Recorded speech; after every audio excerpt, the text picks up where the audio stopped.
আসসালামু আলাইকুম।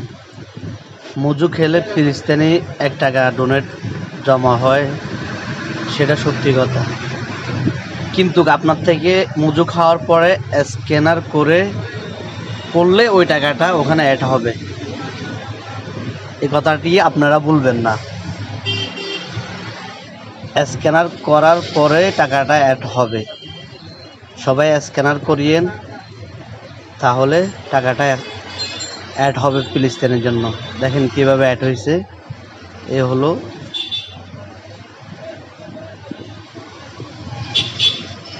তার প্রমাণ।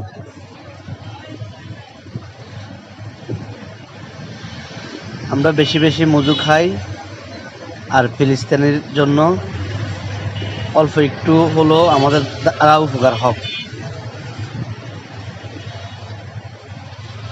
সবাই তো আর সম্ভব না ফিলিস্তিনকে টাকা দেওয়ার জন্য, তার জন্য মজু কোম্পানি এই ব্যবস্থাটা করেছে।